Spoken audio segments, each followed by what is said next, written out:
Hello mga boss, na-repair naman tayo ng kotse mga boss. So panel yung bangga niya. So nasagi pati pintuan, kasama pala yun. Sliding door yan sa kabayan at Toyota Sienna. Yan o. So ginawa pala natin para mas mabilis yung kanto na yan sa may panel. Diyan tayo binukan natin yan, tapos sikwat-sikwat na lang tayo. Medyo matibay yun sa kabayan ha, sikwat-sikwat ang ganung style ko. Tapos lagay na ng fiber agad. Pagkatapos ng fiber, masilya, tapos liha, mano-mano, yun okay na.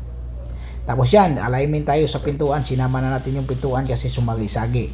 Pero hindi kasama sa pintura yung pintuan na driver side, yung sliding door lang kasama. Tinanggal na, binaklas natin lahat yan. Kabayan, share ko sa inyo kabayan. Ito kabayan, ang may-ari, kasi ginawa to dati. So ngayon, ang bagong gawa dito na banda. So ang problema daw, is, sabi ng may-ari, dati pa to ha, yung pag i-open mo to, hindi nag-automatic. Minsan, mag-automatic, minsan hindi.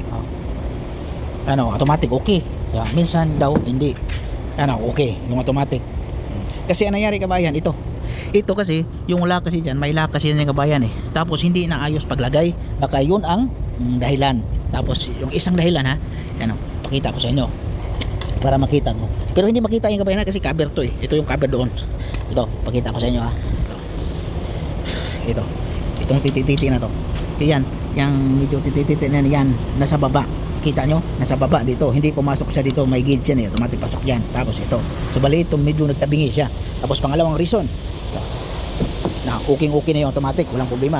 Ito din, itong spring na to, itong spring na to, nakita nyo kabayan, nakita ko itong spring na to, yan, nag-loose siya, so hindi siya gumagana, so hindi siya maglalak dito kasi ito hindi siya maglalak kasi ito, dito lang to eh, yung laklak niya eh, dito lang kasi sira to eh. So, pakita ko sa inyo ha. Yan. I-automatic natin para makita nyo. Yan ha. At yan o. Diba nakangangayan. Tapos ipasara. Pagbuksan natin. Ayan, lock na yan. Buksan natin. Yan. Hindi nagkaganyan. Dito lang banda. Kaya hindi siya papasok. Ayan o. Ayan, lock na yan siya. Okay na yan siya kabayan.